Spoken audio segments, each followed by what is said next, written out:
کیونکہ اگر ہم اللہ سبحانہ و تعالیٰ کو خوش کرنے کی کوشش کرتے ہیں تو لوگ ہم سے راضی نہیں ہوتے، اور اگر ہم لوگوں کو خوش کرنے کے لیے ہر طرح کا صحیح غلط کام کرتے ہیں تو وہ ہمیں اللہ سبحانہ و تعالیٰ سے دور کر دیتا ہے۔ مگر حدیث کے اگلے الفاظ بہت دلچسپ ہیں جو نبی پاک صلی اللہ علیہ وآلہ وسلم نے کہے، اور ہم میں سے آپ سے پیار کرنے لگیں گے، آپ کا احترام کرنے لگیں گے، کیونکہ یہ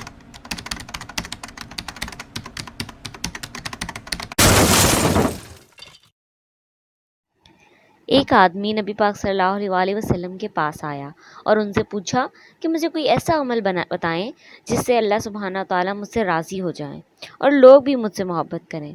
یہ ایک گولڈن سوال تھا،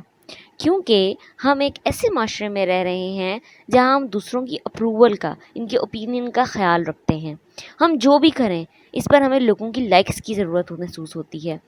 کیونکہ ہم سوشل میڈیا کے دور میں رہ رہے ہیں اور ہم یہ چاہتے ہیں کہ اللہ سبحانہ و تعالیٰ ہم سے محبت کریں اور اس کے ساتھ ساتھ لوگ بھی ہم سے محبت کریں۔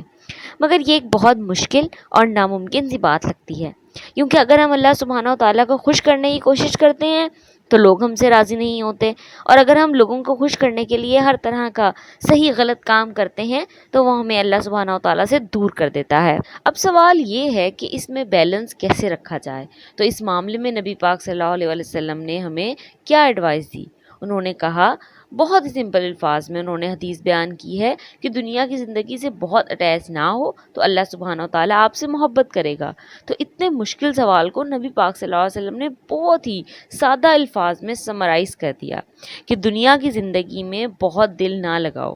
الفاظ تو بہت سمپل ہیں، مگر آئی تھنک وہاں تک پہنچنا اور دل نہ لگانا بہت مشکل ہے۔ مگر حدیث کے اگلے الفاظ بہت دلچسپ ہیں جو نبی پاک صلی اللہ علیہ وآلہ وسلم نے کہے، اور ہم میں سے بہت سے لوگ اس کو نہیں جانتے۔ نبی پاک صلی اللہ علیہ وسلم نے فرمایا کہ جو چیز لوگوں کے پاس ہے، ان کے ہاتھ میں ہے، اس کی طلب نہ کرنا، ان چیزوں سے اٹیچ نہ ہونا، تو لوگ آپ سے محبت کریں گے۔ یہ بات بہت ہی خوبصورت ہے اور یہ سن کر انسان حیران رہ جاتا ہے کہ اس کا کیا مطلب ہے؟ تو اس کا مطلب ہے کہ جو کچھ بھی لوگوں کے پاس ہے،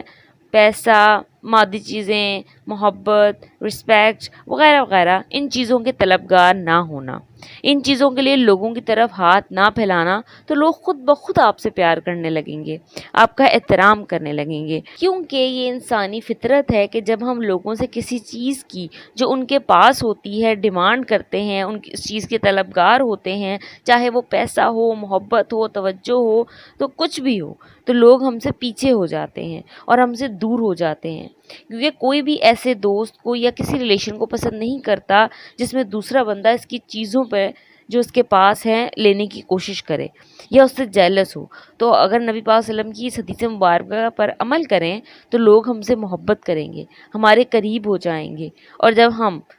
بالکل اسی طرح جب ہم اپنی ضرورتوں کے لیے اللہ سبحانہ و تعالیٰ کے آگے ہاتھ پھیلاتے ہیں تو وہ اتنا کریم ہے کہ جب انسان اس کے آگے کسی چیز کی طلب کرتا ہے تو اللہ سبحانہ و تعالیٰ اس سے اور قریب ہو جاتا ہے، اور جب ہم اپنی ضرورتوں کے لیے اللہ سبحانہ و تعالیٰ کے آگے ہاتھ پھیلائیں گے، ان سے مانگیں گے، لوگوں کی چیزوں پر نظر نہیں رکھیں گے، تو اللہ سبحانہ و تعالیٰ ہم سے اور محبت کرے گا اور ہمیں دنیا بھی نواز دے گا اور آخرت بھی۔